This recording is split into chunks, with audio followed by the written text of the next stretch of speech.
Hello students, welcome to my channel home science exam master. आज हम लोग अपने प्रवक्ता चयन परीक्षा 2016 अर्थात कि क्या आपका जो कि आपका एग्ज़ाम होने वाला है, आप सब उसकी तैयारी में लगे हैं। पीजीटी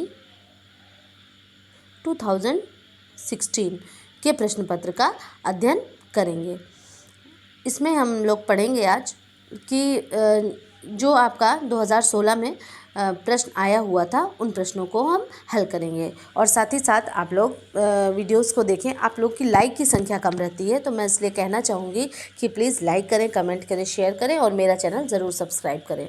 चलिए हम लोग बढ़ते हैं अपने फर्स्ट क्वेश्चन की ओर और हमारा आज का पहला प्रश्न है, चलचित्र किस प्रकार की विस्तारण शिक्षा की विधि है। तो जो हमारा चलचित्र है जिसको कि हम एक मिनट,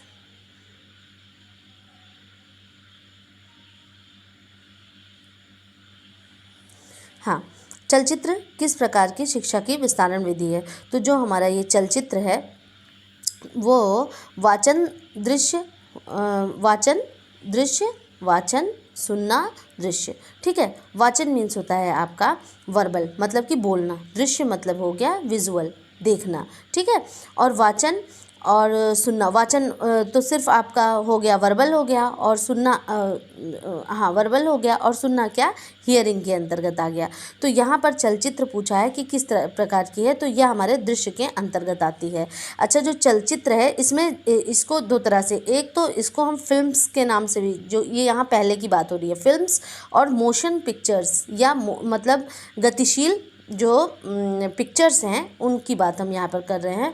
यहाँ पर इसका प्रयोग हम बोलते हुए इसका प्रयोग कर सकते हैं, लेकिन कुछ चित्रों के माध्यम से हम अपनी बात को समझाने का प्रयास करते हैं। तो जो चलचित्र है ये हमारा कैसा मेथड है, अगर इसको पूछ ले प्रोजेक्टेड है कि नॉन प्रोजेक्टेड है, प्रक्षेपित है कि गैर प्रक्षेपित है, तो ये हमारा प्रोजेक्टेड है, ठीक है। क्योंकि ये एक पर्दे पर क्या होता है, एक प्रोजेक्टर की सहायता से वहाँ पर चित्र का प्रदर्शन किया जाता है, तो ये प्रोजेक्टेड के अंतर्गत आता है। और साथ में ही ये हमारा क्या है, विजुअल, इसको हम आँखों से देखते हैं, ठीक है। तो इस तरह से चलचित्र जो है हमारा वो दृश्य के अंतर्गत आता है।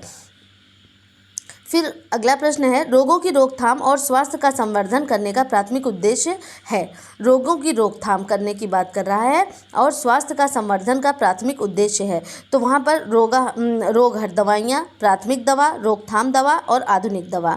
तो जो आपकी प्रिवेंटिव मेडिसिन्स होती हैं उनका यही प्राथमिक उद्देश्य है कि रोगों की रोकथाम करें तथा स्वास्थ्य का संवर्धन करें।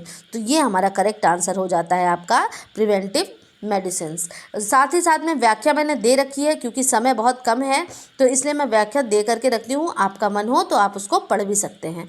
काली खांसी से होता है काली खांसी जो है ये आपकी, ये किससे होती है, ये है N meningitis, M pneumonia, S pyogenes और बी पर्ट्यूसिस। तो ये किससे होती है हमें, ये हमारे बैसिलस पर्ट्यूसिस नामक जीवाणु से होती है। तो काली खांसी या कुकर खांसी के नाम से भी जानते हैं इसको, और यहाँ पर लिखा हुआ है वूपिंग कफ, ठीक है। इसमें क्या होता है, इतनी ज़्यादा खांसी आती है कि खांसते खांसते जो भी पेशेंट है उसको क्या होती है, वोमिटिंग भी होने लगती है। तो ये हमारा होता है आपका प्रश्न नंबर 3। फिर उसके बाद है अन्य गैसें जो न्यून मात्रा में वायु में हैं, न्यून मात्रा की बात कर रहा है, ठीक है। तो यहाँ पर हम देखते हैं, जब हम लोगों ने पढ़ा है कंपोजिशन, मतलब ये क्या कि एयर का क्या कंपोजिशन है, तो उस समय हम लोगों को ये मालूम है कि हमारे पास क्या 21% क्या हो जाता है, हमारे पास ऑक्सीजन हो जाती है, 78% नाइट्रोजन हो जाती है, 0.03% CO2 हो जाती है, और 0.00 ऐसे इस तरह से करके जो अन्य गैसें हैं उनकी बात हम यहाँ पर कर रहे हैं। तो अमोनिया तो नहीं होगी ना, अमोनिया ये नहीं है, सल्फर डाइऑक्साइड ये तो एक प्रकार का प्रदूषक है, ये भी नहीं हो सकता है, ठीक। फिर उसके बाद जो प्रोटीन से ही आपका अमोनिया गैस, मतलब उसी के टूटने से अमोनिया होती है, तो यहाँ पर ये करेक्ट नहीं हो सकता है। तो ऑर्गन एंड नियॉन, यहाँ पर ऑप्शन नंबर ए आपका फर्स्ट और सेकंड सही है। ऑप्शन नंबर ए यहाँ पर क्या हो जाता है, आपका करेक्ट हो जाता है। अगला प्रश्न है, कृत्रिम वायु आवागमन अधिकतर जैसे स्थानों में पर पाया जाता है। कहाँ पर कृत्रिम वायु आवागमन, आप ज़रूर इस चीज़ को ध्यान दिया करें, किसके बारे में ये पूछ रहा है, प्राकृतिक नहीं कृत्रिम की बात। सार्वजनिक हॉल में होगा बिल्कुल, हाँ, सार्वजनिक हॉल में कृत्रिम आवागमन पाया जाएगा। फिर उसके बाद हमारा हो जाता है सिनेमा घर में भी पाया जाएगा कृत्रिम आवागमन। और फिर उसके बाद कारखाने की बात करें कि जैसे जो फैक्ट्रीज़ होती हैं उनकी बात हम करते हैं, तो उसमें भी आपको कृत्रिम आवागमन देखने को अवश्य ही मिलेगा। ठीक, और लेकिन कारखाना ये जो कारखाना है, इसमें भी क्या एक इन्वायरमेंट होता है जो कि अंदर से क्या ये क्लोज इन्वायरमेंट होता है ना, इसीलिए यहाँ पर कृत्रिम आवागमन की व्यवस्था की जा सकती है। जैसे कि हम बात करें एग्जॉस्ट फैन वगैरह हमने लगा दिए, तो वो सब किसके, और AC हैं, ये सब हमारे कृत्रिम आवागमन के उदाहरण में आते हैं। ठीक है, फिर उसके बाद अगर बात करूँ मैं बस अड्डे की, तो क्या बस अड्डे पे कृत्रिम आवागमन पॉसिबल हो पाएगा? नहीं, क्योंकि वहाँ पर बहुत सारे लोग आते जाते रहते हैं, वहाँ खुली जगह होती है, इसलिए वहाँ पर ऐसा नहीं हो पाता है। और जो कृत्रिम आवागमन है वहाँ पर क्या दरवाजे खिड़कियाँ बंद होनी चाहिए। फिर उसके बाद अगला प्रश्न है EPA को विस्तारित करें। तो EPA हम क्या है आपका, तो EPA को ये पहला है एसेंशियल पेंटोनोइक अम्ल, फिर इकोसोप्लेमेटिक अम्ल, फिर इकोसापेंटोनोइक अम्ल और इकोसापेंटानोइक एंटीऑक्सीडेंट। ठीक है, तो यहाँ पर करेक्ट आंसर होता है इकोसापेंटोनिक एसिड। ठीक है, ये यहाँ पर करेक्ट आंसर। आगे मैं आपको बताऊंगी कि ये सब कहाँ से आया हुआ है। मैं अभी आगे प्रश्न में मैं इसको विस्तारित करूंगी। स्तन दूध में छाछ और केसीन का अनुपात आरंभिक स्तनपान में होता है, क्या होता है? 90:10 का अनुपात होता है, छाछ और केसीन का अनुपात। फिर उसके बाद गर्भावस्था के दौरान वांछित ICMR कितना है? तो गर्भावस्था के दौरान वांछित ICMR 35 मिलीग्राम पर डे है। जिंक फॉस्फाइड एक जहर के रूप में प्रयोग किया जाता है, तो ये किसके लिए होता है? तो हम सभी जानते हैं किसके लिए प्रयोग किया जाता है, इस पे ये चूहों के लिए प्रयोग किया जाता है। ये एक प्रकार का रेड पॉइजन है। आप रेड पॉइजन के रैपर के ऊपर देखेंगे तो आपको ये देखने को अवश्य मिलेगा। अगला प्रश्न है 6 वर्ष से कम के आयु के बालक गर्भवती को स्तनपान कराने वाली माताएं किशोर लड़कियों की लाभार्थी हैं। किस चीज़ के लाभार्थी हैं? कौन सी ऐसी योजना है?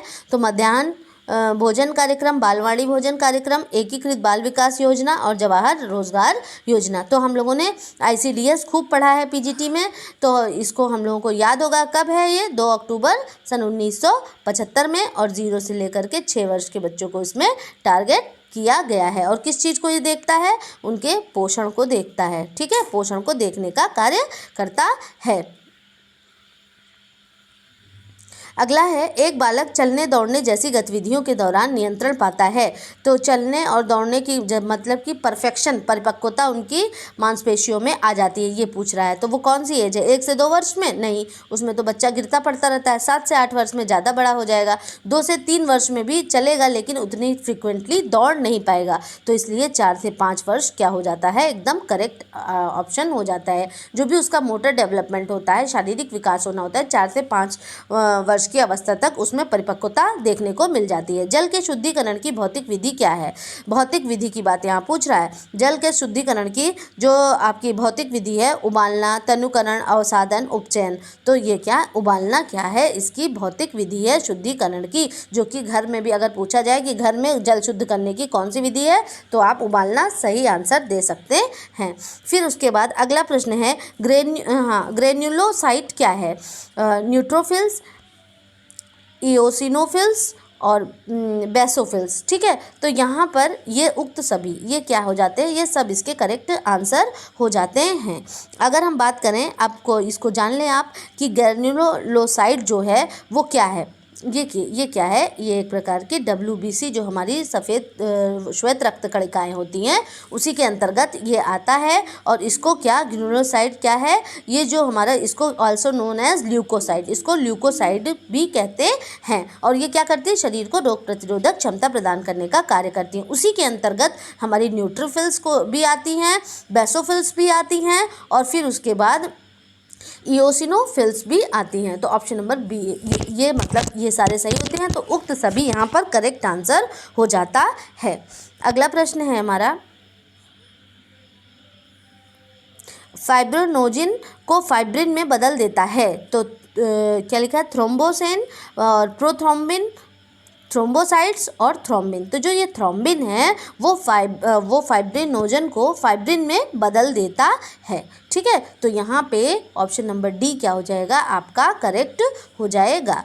फिर उसके बाद क्वेश्चन नंबर 15 है डिग्लूटिशन की प्रक्रिया क्या है। तो जो हम मतलब कोई भी चीज़ हम खाते हैं और उसको जब हम निगलते हैं मतलब अंदर जब करते हैं तो उसी को हम क्या कहते हैं डिग्लूटिशन की प्रक्रिया कहते हैं। उसमें क्या होता है कि निगला जाता है भोजन को, जो भी चीज़ें हम खा रहे हैं उसको हम क्या कर रहे हैं सॉलो कर रहे हैं, निगल रहे हैं। पुनर्जीवक के लिए उपयुक्त होता है। पुनर्जीवक मतलब फिर से जैसे किसी की स्थिति खराब हो रही है और दोबारा उसको हम जिंदा करने की कोशिश कर रहे हैं तो वो क्या हो जाता है, जिंदा नहीं मतलब फिर से उसको इम्प्रूव करने की कोशिश कर रहे हैं, उसकी श्वसन क्रिया को लाने की कोशिश कर रहे हैं, तो उस समय क्या हो जाता है यहाँ पर कृत्रिम श्वसन उसको दिया जाता है।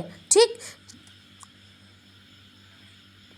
अमाशय में पेप्सिनोजन को सक्रिय करता है। अमाशय जो है हमारा वो पेप्सिनोजन को सक्रिय करने का कार्य कौन करता है। तो जो ये पेप्सिनोजन है ये पेप्सिन पर क्रिया करता है मतलब प्रोटीन्स पर ना, तो ये इसको सक्रिय करने का कार्य कौन करेगा, तो इसको HCl, ठीक है, HCl जिसको हम क्या कहते हैं हाइड्रोक्लोरिक एसिड, जो कि हमारे अमाशय में होता है और ये हमारे जो भी हमने फूड खाया है उसकी प्रकृति को कैसा कर देता है, एसिडिक कर देता है। और साथ ही साथ में फ़ायदा क्या होता है, उससे जो पैथोजेनिक बैक्टीरियाज, जो बुरे बैक्टीरियाज हमारे पेट के अंदर चले जाते हैं उनको भी ये किल कर देता है तथा भोजन का संगठन करने में सहायता प्रदान करता है HCl। ठीक है, और अगर कोई पूछ ले कि जो हमारा लीवर है, लीवर से जो हमारा बाइल जूस निकलता है, बाइल जूस कैसा होता है, उसकी जो प्रकृति होती है वो कैसी होती है, एल्कली मतलब क्षारीय होती है। ये भोजन को अम्लीय माध्यम से क्षारीय माध्यम में बदलने का कार्य करता है कौन, लीवर। ठीक है, निम्नलिखित में कौन उदर आंत्र नलिका का भाग नहीं बनाता है। कौन उदर आंत्र नलिका का भाग नहीं बनाता है, मतलब जो आपका गैस्ट्रोइंटेस्टाइनल ट्रैक है उसका भाग कौन नहीं बनाता है। तो यकृत क्या भाग बनाएगा, नहीं, ये तो खुद ही अपने आप में एक ग्रंथि है। पित्ताशय भी वैसे ही है आपका, यहाँ पित्त का क्या करता है, ये यहाँ पर स्टोर करने का काम करता है। अग्नाशय भी क्या आपकी सबसे बड़ी क्या मिश्रित ग्रंथि है। अगर ग्रंथि से प्रश्न आ जाए कि शरीर की सबसे बड़ी ग्रंथि, तो यकृत का नाम लेंगे, और सबसे बड़ी मिश्रित ग्रंथि को अगर पूछता है तो अग्नाशय, क्योंकि इसमें जो अंतःस्रावी बहिर्स्रावी दोनों मिक्स हैं। ठीक है, तो ये हो जाता है करेक्ट आंसर। तो यहाँ पर ये सभी जो हैं ये उदर आंत्र नलिका का भाग नहीं बनाते हैं। प्रश्न करने से पहले आप उसको ठीक से समझ लें। सांद्राभ हार्मोन का उदाहरण है, सांद्राभ हार्मोन का उदाहरण क्या है, इंसुलिन है, एपिनेफ्रिन है, ग्लूकागॉन है, एस्ट्रोजन है। तो आज जो आपका सांद्राभ हार्मोन है उसका उदाहरण क्या है, एस्ट्रोजन है। ठीक है, तो एस्ट्रोजन और प्रोजेस्टेरॉन दो हार्मोन हैं जो कि इसमें भी जो सेकेंडरी सेक्सुअल कैरेक्टरिस्टिक्स है वो किससे, आपके एस्ट्रोजन से आती हैं, और प्रोजेस्टेरॉन को प्रेगनेंसी हार्मोन के भी नाम से हम जानते हैं। तो करेक्ट आंसर यहाँ पर आपका एस्ट्रोजन हो जाता है। फिर इस पर मैट्रिड के शुक्राणु में परिवर्तन की प्रक्रिया क्या कहलाती है। तो इस पर मैट्रिड जो है उसके शुक्राणु में परिवर्तन की प्रक्रिया, ये एक प्रोसेस है जिसको हम क्या कहते हैं, इस पर मेयोजेनेसिस के नाम से जानते हैं। तो इस पर मैट्रिड से शुक्राणु में, स्पर्म से शुक्राणु में परिवर्तन की प्रक्रिया क्या कहलाती है, इस पर मेयोजेनेसिस के नाम से जानी जाती है, जिससे क्या होता है, शुक्राणु का फॉर्मेशन होता है। अगला प्रश्न है,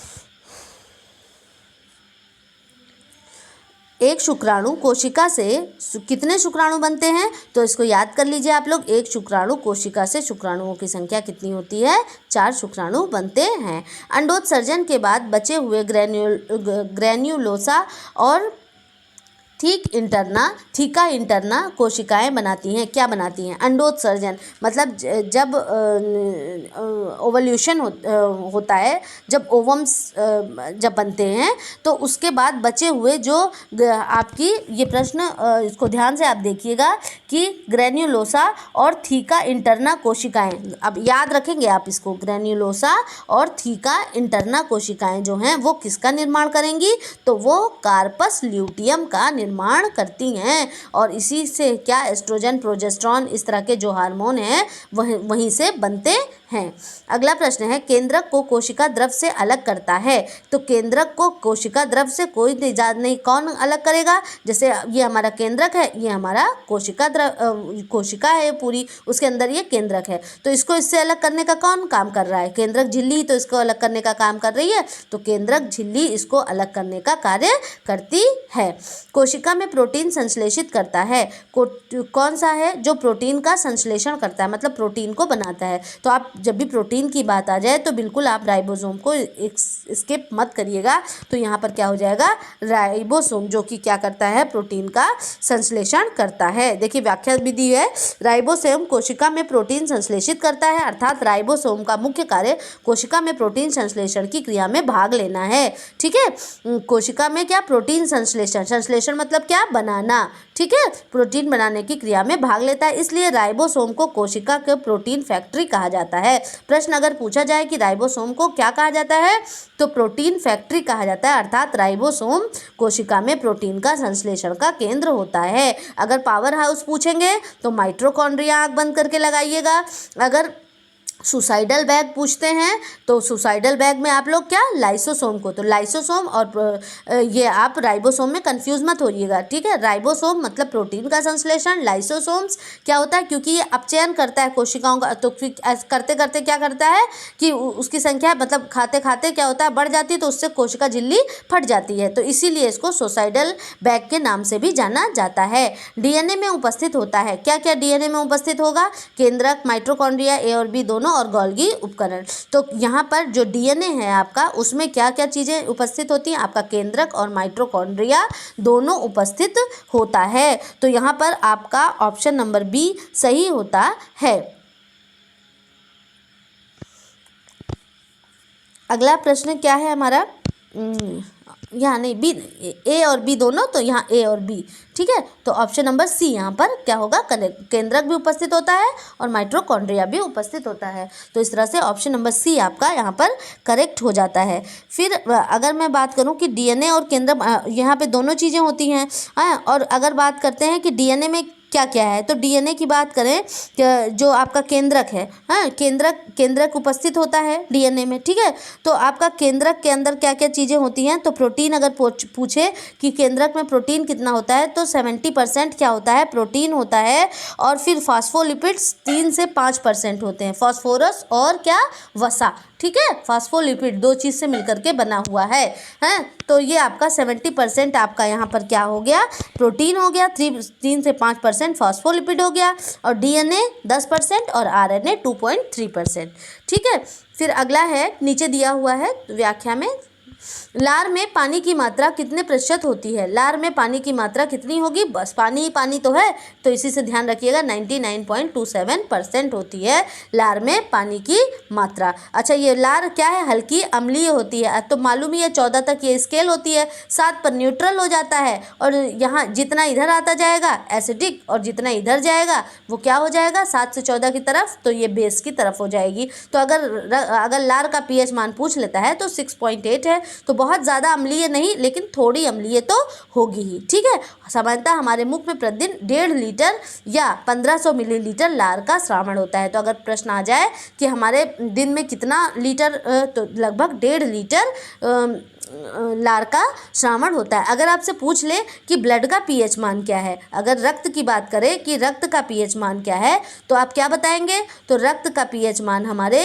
हो जाता है 7.4। ठीक है, तो ये कैसा हुआ? एसिडिक हुआ कि एल्कली? तो ये कैसा? एल्कली इन नेचर, या बेस में कहेंगे। ठीक है, तो कैसा हो जाएगा? ये बेस होता है इसका नेचर। अगला प्रश्न है, एक सामान्य वयस्क में रक्त की औसत मात्रा कितनी होती है? 2 लीटर, 5 लीटर, 7 लीटर, 1.5 लीटर। तो कितनी रक्त की औसत मात्रा कितनी होती है? 5 लीटर होती है। ठीक है, तो कितनी मात्रा हो गई? 5 लीटर एग्जैक्टली नहीं, 5 से 6 लीटर होती है, ये पर्टिकुलर पर्सन पर डिपेंड करता है। तो प्रश्न अगर इस तरह से आ जाए तब भी आप इसको सही से इसको कर लेंगे। ठीक, अब देखिए यहाँ पर रक्त के बारे में दिया भी हुआ है कि मानव शरीर में रक्त का मानव शरीर में रक्त की मात्रा 7% होती है। रक्त एक क्षारीय विलयन है, ठीक है। कितनी रक्त की मात्रा होती है? 7% होती है। जो हमारे पूरा बॉडी है उसमें 7% होती है। और रक्त एक क्षारीय विलयन है, क्यों? क्योंकि 7.4 उसका pH मान होता है, ठीक है। रक्त दो प्रकार के पदार्थ पाए जाते हैं, एक तो आपका प्लाज्मा है, एक दूसरा रुधिराण। रुधिराण में आपकी WBC, RBC एंड प्लेटलेट्स आती हैं। प्लाज्मा एक अलग चीज़ है, ठीक, पीले रंग का चिपचिपा पदार्थ है। एक वस्त्र का सबसे प्रबल दृश्य तत्व और दूर से दिखने वाली पहली चीज़ है, ठीक है। तो ये हमारे टेक्सटाइल का क्वेश्चन है। और टेक्सटाइल में अगर बात करूँ कि दूर से दिखने वाली बात कर रहा है तो यहाँ पर क्या हो जाएगा? करेक्ट आंसर रूपरेखा करेक्ट होगा। अब मैं बताऊँ आपको कि रूपरेखा कैसे होगा। तो ये क्या है? सिलुएट, इसको इंग्लिश में कहते हैं सिलुएट। आप याद कर लीजिए, सिलुएट करके भी प्रश्न पूछ लेता है, ठीक है। दूर से देख रहे हैं हम, अगर किसी ड्रेस को हम दूर से देख रहे हैं तो हमें क्या, उसकी क्या डिज़ाइन ही दिखती है, ठीक है। ये दिखता है ना, रूपरेखा ही तो दिखती है। ये थोड़ी ना दिखता है कि इसमें बीड वर्क हुआ है, कि पटोला वर्क हुआ है या और कुछ हुआ है। तो सबसे पहला लुक जो है ये हमारी क्या, ये रूपरेखा ही होती है। तो इसीलिए यहाँ पर जब भी आ जाए कि दूर से दिखने वाली पहली चीज़, तो आँख बंद करके लगाइए सिलुएट।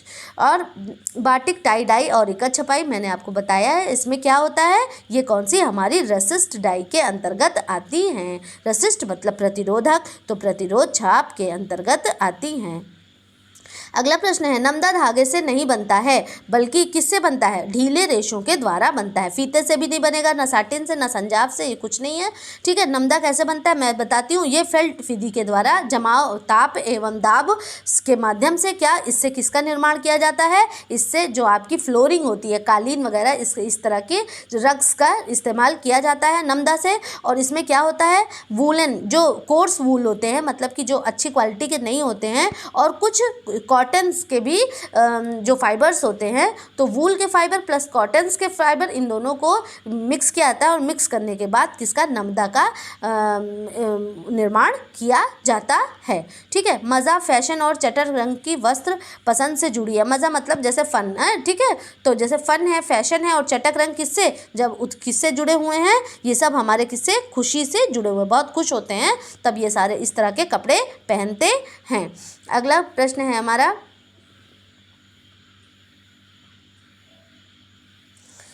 एक एजेंसी जो बड़ी संख्या में लोगों और अन्वेषण कार्य करने वालों के बीच खाई को पाटने का हेतु वांछित कार्य करती है। तो ये प्रश्न एक्सटेंशन एजुकेशन से है। और खाई से पाटने का कार्य कौन करता है? एक्सटेंशन, जो एक्सटेंशन वर्कर होता है वो क्या करता है? पीपल्स, लोकल पीपल्स जो है उनकी समस्याओं को लेके जाता है। और ये क्या, एक पुल का काम करेगा, ओके। किसका काम करता है? एक ब्रिज का काम करता है, खाई को पाटने का काम करता है, इस तरह से भी आप कह सकते हैं। तो यहाँ पर जो लोकल पीपल है उनकी समस्याओं को कहाँ लेकर के जाएगा? केवी के लैब्स वगैरह में लेकर के जाता है, जहाँ पर वैज्ञानिक उन समस्याओं का समाधान लेते हैं। फिर उसको लेकर के फिर वापस जा करके वो ग्रामीण क्षेत्र में जाएगा और उनकी समस्या का समाधान करेगा। तो इस तरह से इसका करेक्ट आंसर ये होता है। अगला प्रश्न है, बुलेटिन, लीफलेट, समाचार पत्र, कहानियां अंतर्गत किसके अंतर्गत आएंगी? ये व्यक्तिगत के अंतर्गत नहीं। क्या एक समूह में समाचार कहानियों की जरूरत होगी? नहीं, ये बृहद संपर्क के अंतर्गत आएंगे। तो करेक्ट आंसर क्या हो जाता है? बृहद आपके एड्स। फिर डीपीटी को विस्तारित करें। तो डीपीटी मैंने बताया था आपको, कौन सी? डिप्थीरिया, पर्ट्यूसिस और क्या है आपका? टिटेनस, ठीक है। तो आपका option number A he correct हो जाता है। ये क्या है? ये 3 रोगों से रक्षा करने वाला टीका है, ठीक है। डिप्थीरिया, कुकर खांसी तथा टिटेनस, यहाँ पे ऐसे लिखा हुआ है, यह तीनों बीमारियों से रक्षा करता है। अगला प्रश्न है, वृहद स्तर पर प्रयुक्त जीवांत जीवाणु टीका है। तो वृहद स्तर पर जो सबसे पहले प्रयुक्त जीवंत जीवाणु टीका, सबसे पहले जैसे बच्चा होता है उसके जन्म से 24 घंटे के अंतर्गत, या फिर कभी कभी 1 महीने भी अगर आपको दे दे, जन्म से अगर लगा दिया तो जान लीजिए कि पहला टीका BCG, ठीक है। तो यहाँ पर वृहद स्तर पर प्रयुक्त जीवंत टीका क्या है? ये आपका इसके अंतर्गत आता है, BCG के अंतर्गत आता है। फिर हमारा अगला प्रश्न है,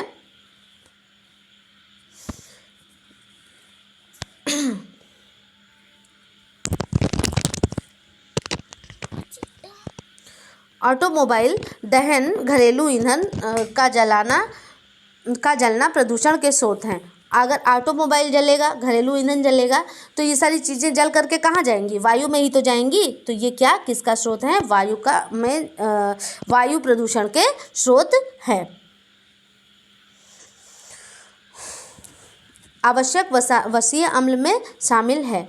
तो आपके जो एसेंशियल फैटी एसिड्स हैं उनके अंतर्गत क्या क्या चीज़ें आती हैं? तो आपके स्टेरिक एसिड और ओलिक एसिड, ओलिक अम्ल, लिनोलिक अम्ल, पार्मेटिक अम्ल और लिनोलेनिक अम्ल, लिनोलेनिक अम्ल और लिनोलेनिक एसिड। तो जो हमारे ये आपकी आवश्यक वसीय अम्ल हैं उसके अंतर्गत क्या क्या चीज़ें आएंगी आपकी? लेनोलेनिक एसिड, लेनोलिक एसिड और कौन सी एक आ जाएगी आपकी? Arachidonic acid. ठीक है, तो यहाँ पर आप प्लस कर सकते हैं। एसेंशियल फैटी एसिड्स के अंतर्गत क्या आते हैं? लिनोलिक, लिनोलेनिक और आर्किडोनिक एसिड आते हैं। और ये सब किसके अंतर्गत है? ओमेगा 6 के अंतर्गत आते हैं। ठीक है, किसके?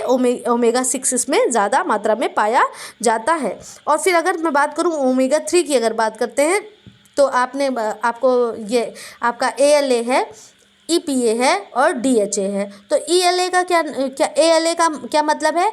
Alpha linoleic acid. ये ओमेगा 3 की मैं बात कर रही हूँ, एक्स्ट्रा मैं बता रही हूँ, उसको आप ध्यान से सुन लें क्योंकि अब प्रश्न आ जाता है। तो ओमेगा 3 में आपके 3 हो जाएंगे, जिसको आप ALA पहले लिखें, फिर EPA लिखें, फिर DHA लिखें। ठीक है, तो इसमें आप देख लें, इसको नोट कर लें कि अल्फा लिनोलिक एसिड हैं जो कि ओमेगा 3 के अंतर्गत आते हैं। फिर उसके बाद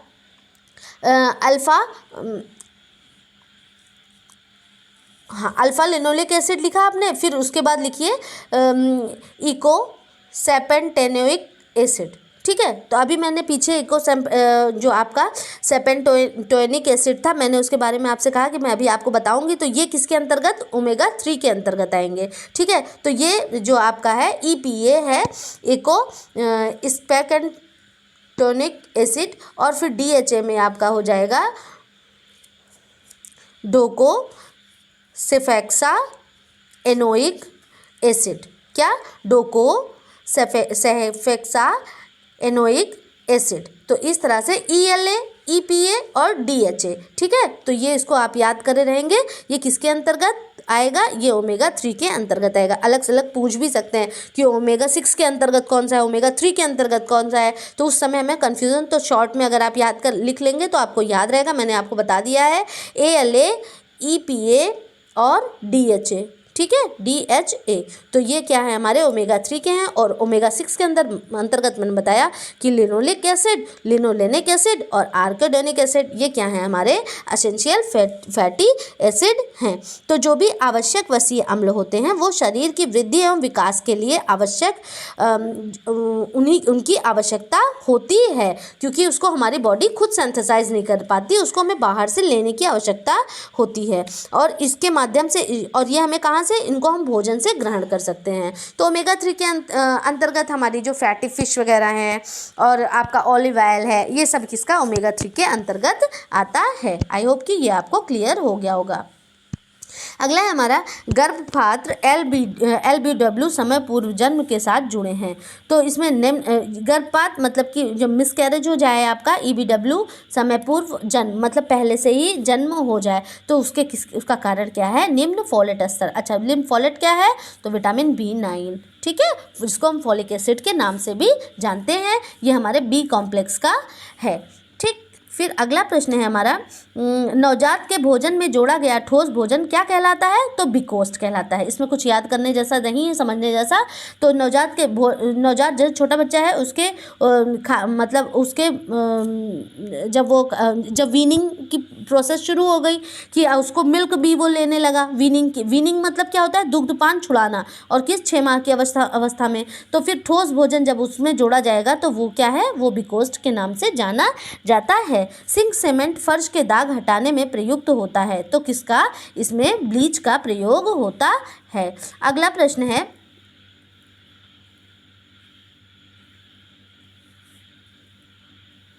पारिवारिक प्रणाली के चारों ओर प्राथमिक सामाजिक प्रणाली है। तो पारिवारिक प्रणाली के चारों ओर प्राथमिक सामाजिक प्रणाली है। तो जैसे हमारी फैमिली है उसके चारों ओर की प्राथमिक, चारों ओर पूछा है ना कि आपका वो सिर्फ खाली परिवार के बारे में पूछ रहा है, ठीक है। तो उसमें मित्र है, संबंधी है, पड़ोसी है, इसमें देखिए परिवार दिया ही नहीं है। हाँ, इसके अंतर्गत परिवार दिया ही नहीं है, तो इसमें करेक्ट आंसर क्या हो जाता है, उपयुक्त सभी। बिल्कुल, मित्र हो जाते हैं, पड़ोसी हो जाते हैं जो बच्चों से मिलते हैं, और संबंधी जो रिलेटिव्स घर में आते हैं, तो उपयुक्त सभी। तो यहीं से शुरू होता है बच्चे का। शिशु अवस्था में अधिकांश भार में वृद्धि, शिशु अवस्था, ठीक है। शिशु अवस्था की बात करें तो हम बात करते हैं शैशवावस्था की। तो शैशवावस्था में सबसे ज़्यादा भार, क्योंकि बच्चा बहुत ज़्यादा क्रियाशील नहीं होता, तो उस समय क्या होता है कि जो उसके टिश्यूज़ हैं वो एडिपोज टिश्यूज़ है ना, तो एडिपोज टिश्यूज़ क्या होते हैं, वो ज़्यादा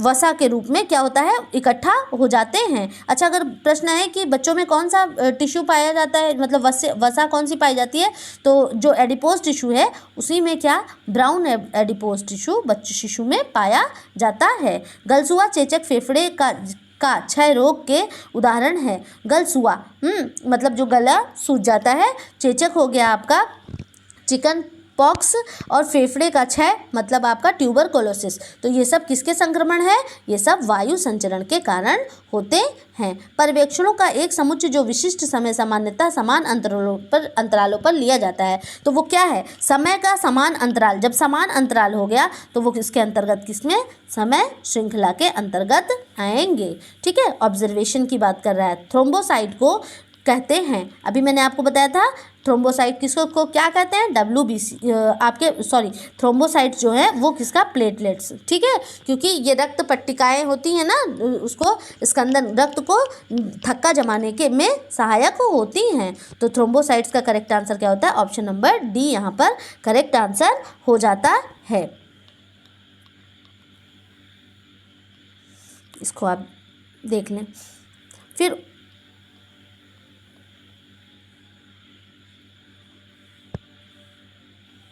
प्रश्न पूरा हो गया। हाँ, उदरांत्र नलिका की आधारभूत प्रेरक गति क्या कहलाती है।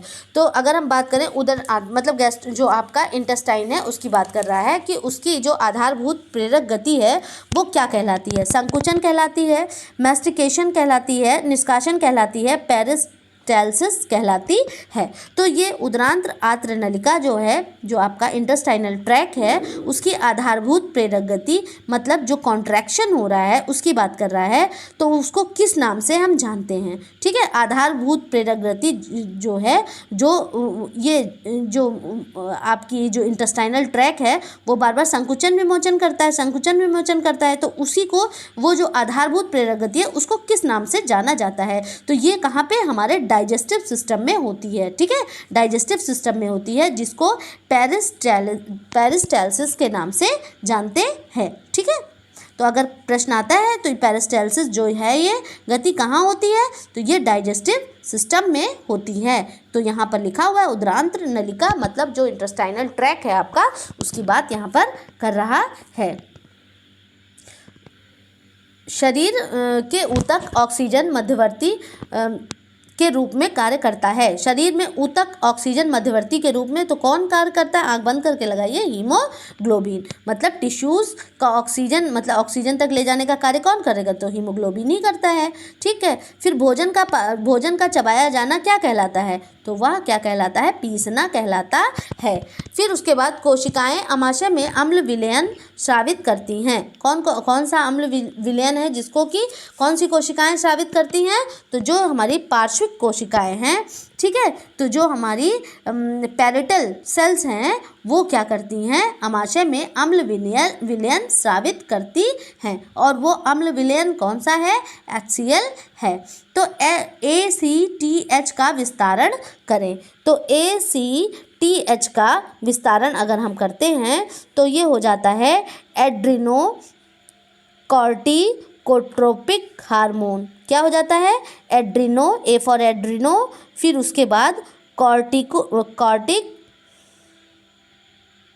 फिर ट्रोपिक हार्मोन, ठीक है। तो ये आपका करेक्ट आंसर हो जाता है। तो जो आपका ये एड्रिनो को कॉर्टिकोट्रोपिक हार्मोन है, यह एड्रिनल ग्रंथि के कॉर्टिकल भाग में हार्मोन के स्राव को प्रभावित करता है। इसकी कमी के कारण एड्रिनल ग्रंथियां विनष्ट हो जाती हैं। ठीक है, जो आपकी एड्रिनल ग्लैंड है, अगर इसकी कमी हो जाएगी तो क्या हो जाएगी, वो नष्ट हो जाएगी तथा इसकी अधिकता से रीनल कार्टेक्स की वृद्धि अधिक हो जाती है। तो ये अगर पूछा जाए कि जो ACTH है ये किसका ये किसका है, तो आप एड्रिनल ग्लैंड, और जब भी कोई चीज़ एड्रिनल ग्लैंड की बात होती है तो हम तुरंत वृक्क को बिल्कुल भी नहीं भूल सकते। अगर ये पूछ ले तो किससे संबंधित है, तो वृक्क से। ठीक है, तो ये जो है HCTH हार्मोन जो है वो क्या है आपके वृक्क से, ये आपके वृक्क के पास है और ये क्या आपकी एड्रिनल ग्लैंड से संबंधित है। फिर अगला प्रश्न है, लैडिंग कोशिकाओं को टेस्टोस्टेरोन के स्रावण के लिए उत्तेजित करता है।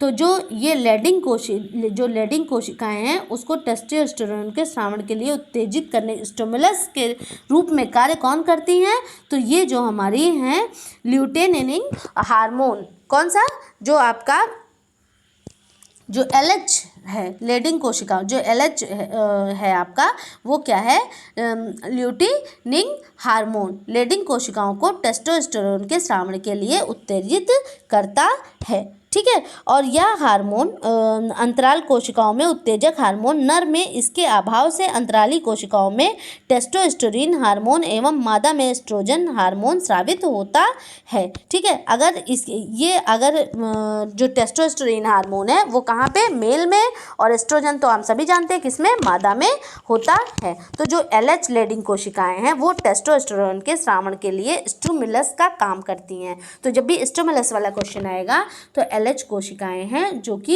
ये क्या करती हैं, टेस्टोस्टेरोन हार्मोन के स्रावण के लिए उत्तेजित करने का कार्य करती हैं। अगला प्रश्न है, FSH का विस्तारण करें। तो आपका FSH क्या है, तो FSH की बात करें तो फॉलिक्यूलर स्टिमुलेटिंग हार्मोन। कौन सा, फॉलिक्यूलर स्टिमुलेटिंग हार्मोन। जो ये है, यह हार्मोन मादा में अंडाशय के फॉलिकल्स की वृद्धि तथा अंडों के निर्माण को प्रोत्साहित करता है एवं मादा हार्मोन एस्ट्रोजन के स्राव को प्रेरित करता है। नर में शुक्राणुओं तथा शुक्र जनन नलिकाओं का निर्माण इन्हीं के द्वारा प्रेरित होता है। तो वो कौन सा हार्मोन है, FHS हार्मोन। तो ये दोनों के लिए है, किसके लिए, मेल और फीमेल दोनों के लिए ये हार्मोन है। तो आप इसको जानेंगे कि मादा में एस्ट्रोजन और ये आपका हो गया, मादा में किसके लिए, एस्ट्रोजन को स्रावित करने के लिए प्रेरित करेगा, और नर में शुक्राणुओं तथा शुक्र जनन नलिकाओं का निर्माण इन्हीं के द्वारा प्रेरित होता है। ओके, अगला प्रश्न है, अंडोत्सर्जन की प्रक्रिया क्या है। अंडा बनना, अंडे का निष्कासन होना, अंडे की वृद्धि होना, इनमें से कोई नहीं। तो अंडे का निष्कासन ही क्या है, अंडोत्सर्जन की प्रक्रिया है, जिसको कि ओव्यूलेशन के नाम से जाना जाता है। वानस्पतिक कोशिका तथा जंतु कोशिका में समान रूप से पाया जाता है। क्या क्लोरोफिल पाया जाता है, नहीं। ग्लाइकोजन नहीं, स्टार्च नहीं। तो आपका वनस्पति कोशिका और जंतु कोशिका में केंद्रक तथा जीव द्रव्य सामान्य रूप से पाया जाता है। क्या क्या, केंद्रक तथा जीव द्रव्य समान रूप से पाया जाता है। अंतरकोशिकीय पाचन प्रणाली उपलब्ध कराता है। अभी मैंने आपसे बताया था किसको, सुसाइडल बैग की बात की थी ना। तो अंतरकोशिकीय पाचन प्रणाली कौन उपलब्ध कराएगा, लाइसोसोम उपलब्ध कराता है।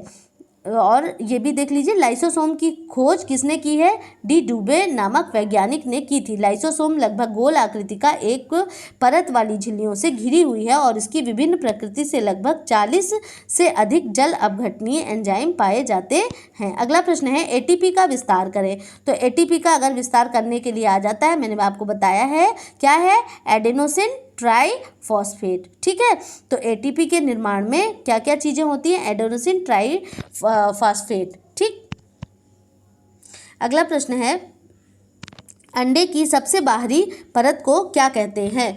तो अंडे की मैंने देखा कि आंसर में कोरोना रेडिएटा लिखा है, लेकिन वो रॉन्ग है। जो कोरोना रेडिएटा है वो आपका जो मस्तिष्क होता है ना, मस्तिष्क के अंतर्गत जो फाइबर, जो यहाँ पर क्या होते हैं, फाइबर्स के बंडल होते हैं, किस चीज़ के? नर्व्स के। ठीक है, तो यहाँ पर ये हमारे ब्रेन का हिस्सा है कोरोना रेडिएटा। और इसमें क्या होता है, जो ये तंतु, ये नर्व्स के जो तंतु निकले हुए हैं, यही इसी बंडल को ही कोरोना रेडिएटा के नाम से हम जानते हैं। तो कोरोना रेडिएटा बिल्कुल भी नहीं हो सकता। और अगर अंडे की सबसे बाहरी, यहाँ पर एग की बात कर रहा है, और मैमल्स का जो एग होता है, ठीक है, मैमल्स का जो एग होता है, मतलब जब तक कि वो आरोपण उसका नहीं होता, मतलब प्लांटेशन उसका नहीं हुआ होता है, तब तक वो क्या है, जो एग है उसके ऊपर एक पतली सी झिल्ली होती है, जो वहाँ पर क्या होती है, ट्रांसपेरेंट मेम्ब्रेन होती है। और बिफोर इम्प्लांटेशन, मतलब इम्प्लांटेशन से पहले की जो है उसको हम कहते हैं जोना पेलोसिडा। तो यहाँ पर ऑप्शन नंबर सी करेक्ट होता है।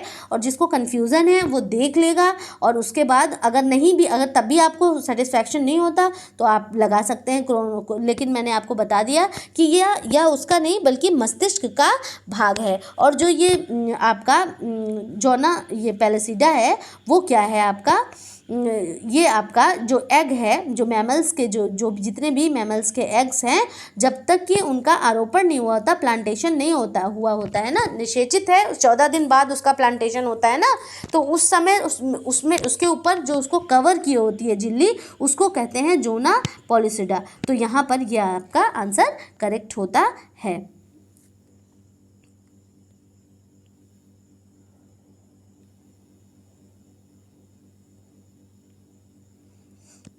ये देखिए यहाँ पे लिखा हुआ है ना, अंडे की सबसे बाहरी परत को क्या कहते हैं? Corona radiata. नहीं, ये गलत है, ये मस्तिष्क की है। ये फाइबर्स का जो बंडल है, नर्व्स जो आपके वहाँ पे जो नर्व्स होती हैं, उसका क्या होता है, बंडल होता है, उसको कहते हैं कोरोना रेडिएटा, इसको नहीं कहते हैं। ठीक है बेटा, तो यहाँ पर आप option number B zona pellucida आप याद रखेंगे। अगर आपको कन्फ्यूज़न है आप एक बार चेक कर लें।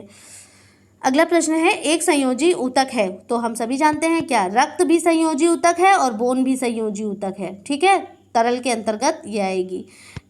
अगला है हमारा, एंथ्रोपोएट्रिन का मुख्य भाग द्वारा स्रावित होता है। तो जो एंथ्रोपोएटिन है उसका मुख्य भाग किसके द्वारा स्रावित होता है? तो वो हमारे वृक्क के द्वारा स्रावित होता है।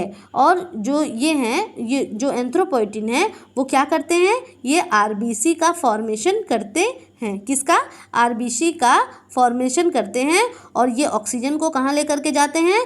लंग्स में लेकर के जाते हैं, क्योंकि ये वृक्क क्या करेगा, फिल्टर करेगा। ठीक, तो ऑक्सीजन को कहाँ लेकर के जाते हैं? लंग्स में लेकर के जाते हैं। कौन? एंथ्रोपोएटिन। एंथ्रोपोएटिन कहाँ, किसका संबंध, किससे? वृक्क से संबंध है। ओके, वे रंग जो बर्फ के साथ ठंडे स्थान पर प्रयोग में लाए जाते हैं। मैंने आपसे बताया था कि बर्फ के साथ ठंडे स्थान पर मतलब आइस, और आइस से आप क्या याद रखेंगे? एजो रंग। ठीक है, और ये जो आपके एजो कलर्स हैं वो आपके वनस्पति फाइबर के साथ बहुत अच्छे जाते हैं। ठीक है, और ये क्या होते हैं, ये जो डाइज हैं वो क्या बहुत ही घुलनशील होती है, और रासायनिक प्रक्रिया के द्वारा वस्त्रों की रंगाई की जाती है। रंजकों में रेशों के साथ आत्मसात हो जाने का गुण होता है। मतलब डाइज वो क्या है, जो फाइबर्स हैं उनमें बहुत अच्छी तरह से पेनिट्रेट करती है, एंटर करती है, और उसको बहुत ही पक्का रंग देती है। एजोडाइज की बात यहाँ पर हो रही है। ट्विल बुनाई रेशे का उदाहरण है। अच्छा, ट्विल का जब भी नाम आ जाए तो आप बिल्कुल ये तिरछी वाली जो वीविंग है इस तरह से, तो इस तरह क्या हो जाता है, ये तिरछी वाली वीविंग्स को हम लोग क्या करेंगे, याद करके रखेंगे। तो जो इस तरह से जाएगी वो ट्विल बुनाई के अंतर्गत आती है, जिसका बहुत ही अच्छा सा उदाहरण क्या है हमारा, डेनिम है। ठीक है, एंड खाकी है। तो ऑप्शन नंबर डी यहाँ पर आपका करेक्ट हो जाता है। ड्राफ्टिंग वस्त्र की सभी स्थितियों की एक निर्माण योजना या कंचुकी, और कंचुकी के साथ में क्या क्या, कॉलर, जेब, बाजू, तो ये सारी चीज़ें करती है ना। तो यहाँ पर ऑप्शन नंबर डी आपका उपरोक्त सभी क्या हो जाता है, करेक्ट हो जाता है। जो है आपकी ड्राफ्टिंग है, वस्त्र के सभी स्थितियों को एक निर्माण योजना यथा कंचुकी और कॉलर, जेब, बाजू आदि का होना आवश्यक है। तो मतलब जब भी ड्राफ्टिंग करते हैं तो हम सारे पार्ट्स की ड्राफ्टिंग करते हैं, किसी भी पार्ट को क्या करते हैं, स्किप नहीं करते हैं। अगला प्रश्न है,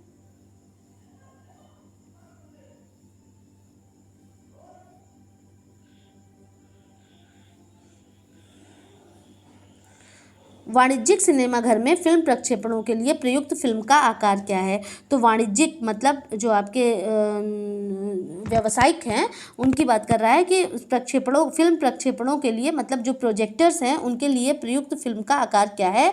तो वो क्या है, 5 mm है। अगला प्रश्न है, शिक्षित करके व्यक्ति का दृष्टिकोण बदलना एक आधारभूत दर्शन है। शिक्षित करके व्यक्ति का दृष्टिकोण बदलना एक आधारभूत है किसका, विस्तारण कार्य का। कशेरुकी से मनुष्य के संचरण यौन संक्रमण का उदाहरण है।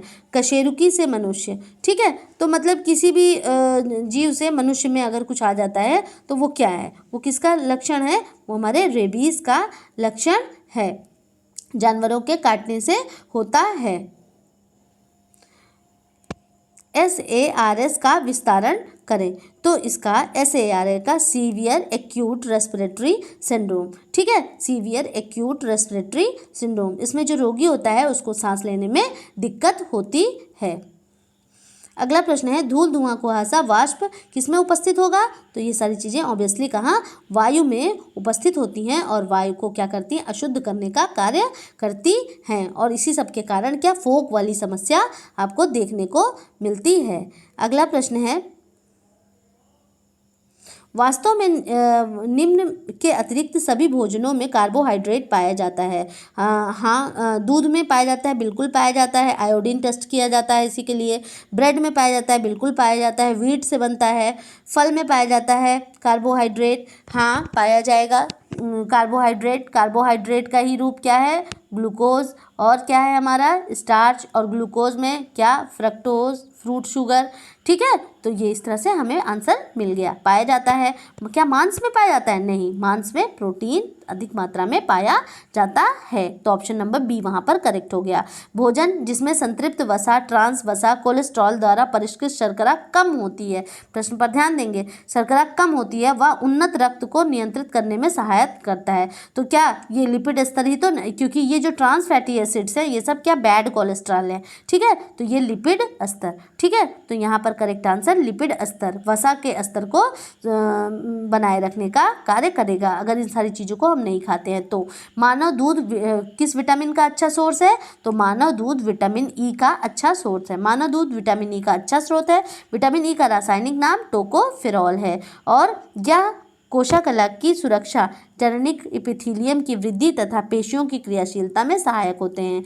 ये तेल, गेहूं, सोयाबीन और अंडों की जर्दी में मिलते हैं। इसकी कमी से पुरुष एवं स्त्री दोनों में बंध्यता उत्पन्न होती है। ये प्रश्न पूछा हुआ है पुरुष एवं स्त्री दोनों में, तो हाँ दोनों के लिए, ये नहीं कि सिर्फ स्त्री में ही बांझपन आता है, पुरुष में भी क्या उनकी फर्टिलिटी कम हो जाती है। और साथ ही साथ विटामिन ई को हम क्या, सौंदर्य विटामिन भी कहते हैं। और विटामिन ए हो गया आपका, ई हो गया और सी हो गया, ये क्या है, एंटीऑक्सीडेंट भी हैं।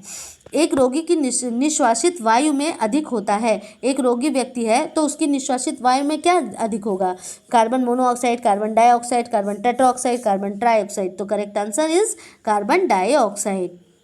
वह परिवार जो अपने पर्यावरण के साथ निरंतर परस्पर संबंधित रहता है। मतलब अगर ये फैमिली है तो दो तरह की प्रणाली होती है। बंद प्रणाली मतलब फैमिली के अंदर ही सारी चीज़ें हो रही हैं, तो वो क्या हो गया, बंद प्रणाली के अंतर्गत आ गया। लेकिन एक परिवार जो अपने पर्यावरण मतलब बाहरी लोगों से भी कांटेक्ट में रहता है, बाहरी वातावरण से भी, तो वो किसके अंतर्गत, खुली प्रणाली के अंतर्गत आता है। अगला प्रश्न है हमारा, नमक साधारणतया के साथ दृढ़ किया जाता है। नमक किसके साथ दृढ़ किया जाएगा भाई, नमक को जैसे और भी ज़्यादा पौष्टिक बनाए जाएंगे तो फिर किसका, हमारे लौह मतलब आयरन और फोलिक एसिड के साथ इसको दृढ़ किया जाता है, ठीक है। किसके अनुसार नैतिक विकास 2 चरणों में है? तो जीन पियाजे महोदय के अनुसार नैतिक विकास 2 चरणों में है। और इन्होंने कौन कौन से 2 चरण दिए हैं? एक है आपका परायत्तता, दूसरा क्या है? स्वायत्तता। ठीक है, तो कौन कौन से? एक परायत्त नैतिकता, पियाजे ने क्या कहा? एक परायत्त नैतिकता, इसको आप नोट कर लें, और एक है स्वायत्त नैतिकता। ठीक है, और जो ये परायत्त नैतिकता है वो 2 से लेकर के 8 वर्ष तक का समय है, और स्वायत्त नैतिकता जो है वो 9 से लेकर के 11 वर्ष तक का समय है। ये जीन पियाजे के अनुसार नैतिक विकास का चरण है।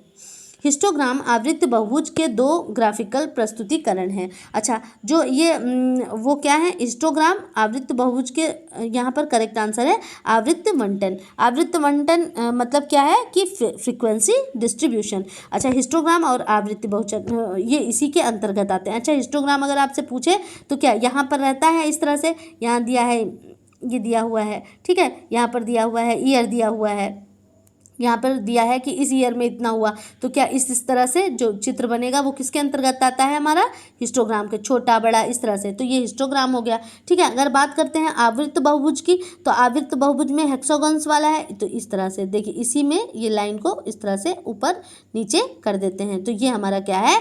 आवृत्त बहुभुज है। और इसी को, हिस्टोग्राम को ही आधार बना करके आवृत्त बहुभुज का निर्माण किया जाता है। जो आपका फ्रीक्वेंसी डिस्ट्रीब्यूशन है उसको ये बता रहा है कि ग्राफिकल, उसको ग्राफ में इस तरह से प्रस्तुत कर सकते हैं। तो ये आवृत्त बहुभुज है और ये क्या है? हिस्टोग्राम है। इससे ये पता चलता है कौन सी चीज़ मतलब किस समय में जहाँ पर पहुँची रहती है उसी हिसाब से इस रेखा को बढ़ाते जाते हैं।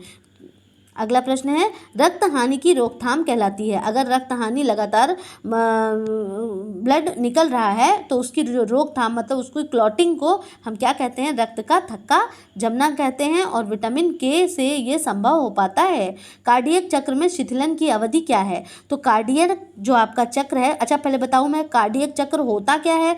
तो ये जो है आपकी लब डब की जो प्रक्रिया है, जो ये रक्त एक बार में चक्कर लगाता है, वही दो अलिंद दो नीले हैं हमारे, तो उसी में ये संपन्न होती है। तो उसमें जो शिथिलन की अवधि है मतलब जिसमें कि रेस्ट करता है, तो उसको हम क्या कहते हैं? रेस्ट किस में करेगा? प्रसारण में क्या करता है? ये रेस्ट करता है, आराम करता है, जिसको कि हम क्या कहते हैं? डायस्टोलिक कहते हैं।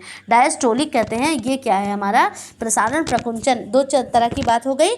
तो यहाँ पर ये डायस्टोलिक है, और फिर जो दूसरा है वो सिस्टोलिक है। और सिस्टोलिक में कैसी? डब की ध्वनि सुनाई देती है। तो इस तरह से लब डब की आवाज़ आती है। तो जो कार्डियक चक्र है, या अगर ये पूछा जाए कि इसका समय कितना है, तो इसका समय एक बार में कितना मतलब कितनी देर में पूरा कर लेता है? तो 0.8 सेकेंड में ये पूरा कर लेता है अपना एक चक्र कार्डियक साइकिल में। ठीक है, तो कितना? 0.8 सेकेंड में एक बार ये साइकिल अपनी पूरी करता है। अगर बात करें कि हमारी बॉडी में अगर डेली कितना ब्लड फिल्टर होता है या कितना चक्कर लगता है, तो 7500 लीटर ब्लड हमारा डेली क्या करता है? फिल्टर करने का कार्य क्या करता है?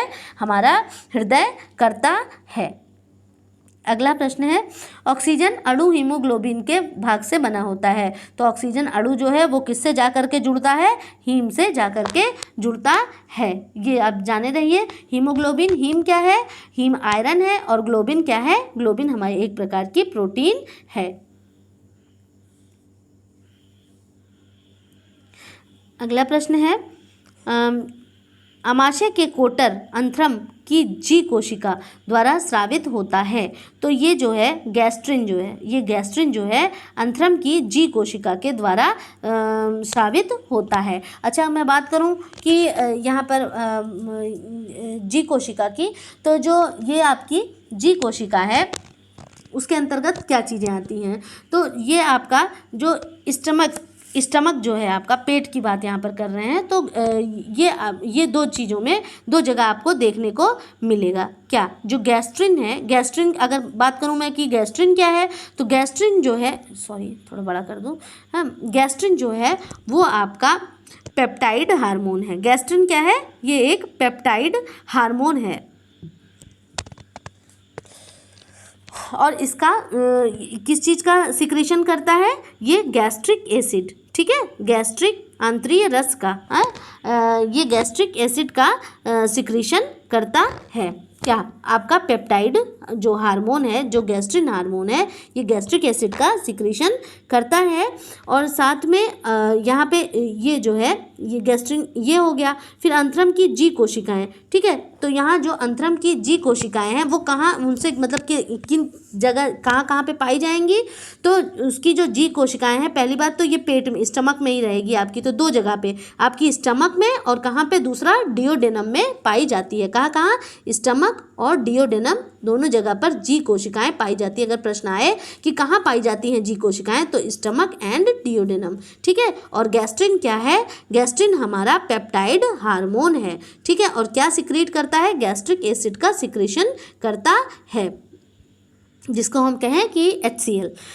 उदर स्राव अम्ल का बना हुआ होता है, तो उदर स्राव में कौन सा आपका अम्ल होगा, तो अभी भी हम लोग बात कर रहे थे कि उदर स्राव जो है वो HCl, ठीक है, तो HCl का बना हुआ होता है, हाइड्रोक्लोरिक एसिड। और जो क्या करता है, यह भोजन के साथ आए हानिकारक जीवाणु और सूक्ष्म जीवों को नष्ट करता है। और अमाशय में यहाँ पर आपके जो अमाशय है उसमें कैसे, फूड की प्रकृति कैसी होती है, एसिडिक होती है, और किसके कारण, HCl के कारण। कार्बोहाइड्रेट के पाचन के लिए एमाइलेज एंजाइम द्वारा साबित किया जाता है। तो कार्बोहाइड्रेट मतलब CHO, ठीक है, कार्बोहाइड्रेट के पाचन के लिए जो आपका एमाइलेज और टाइलिन दो है ना, तो एमाइलेज और टाइलिन की अगर बात करते हैं तो टाइलिन किस पर क्रिया करता है, स्टार्च पर क्रिया करता है, और एमाइलेज की बात करें तो एमाइलेज एंजाइम का श्रावण कहाँ कहाँ पर होता है, तो ये नहीं कि हम मुंह में ही इसको जानेंगे, मुंह में और थोड़ी मात्रा में पैंक्रियाज में भी देखने को मिलता है। तो ऑप्शन नंबर डी यहाँ पर आपका करेक्ट होता है, ठीक। फिर टेस्टोस्टेरोन द्वारा साबित किया जाता है। टेस्टोस्टेरोन है क्या, ये हमारा मेल सेक्स हार्मोन है, ठीक है, टेस्टोस्टेरोन ये क्या है, मेल सेक्स हार्मोन है। और किसके द्वारा स्रावित होता है, तो ये लैडिंग कोशिकाओं के द्वारा स्रावित होता है, ठीक। तो ये क्या है, हमारे लैडिंग कोशिकाओं के द्वारा स्रावित होने वाला हार्मोन है। हार्मोन अंडोत्सर्जन के लिए आवश्यक है, हार्मोन अंडोत्सर्जन के लिए आवश्यक कौन सा हार्मोन है, जिससे कि एक का वो होगा, हाँ, अंडोत्सर्जन होगा, तो वो हमारा ल्यूटेनाइनिंग हार्मोन है, ठीक है। कौन सा हार्मोन है, ल्यूटेनाइनिंग हार्मोन है, और किसके अंतर्गत वो आएगा, LH हार्मोन के अंतर्गत आता है। तो यहाँ पर ऑप्शन नंबर डी आपका करेक्ट होता है।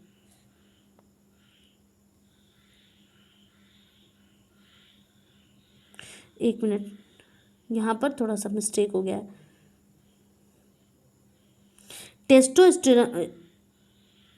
टेस्टोस्टेरोन द्वारा पूछ रहा है, टेस्टोस्टेरोन किसके द्वारा स्रावित होता है, तो ये सर्टोली कोशिकाओं के द्वारा स्रावित होता है, ठीक है, और ये मेल में होंगी, तो ये किसके द्वारा स्रावित होने वाला है, सर्टेली कोशिकाओं के द्वारा स्रावित होता है। अगला प्रश्न है, मासिक चक्र का समय क्या कहलाता है, तो मासिक मेंस्ट्रुएशन साइकिल, हाँ, तो वो रजोदर्शन कहलाता है। अगला प्रश्न है, ECF को विस्तारित करें। ECF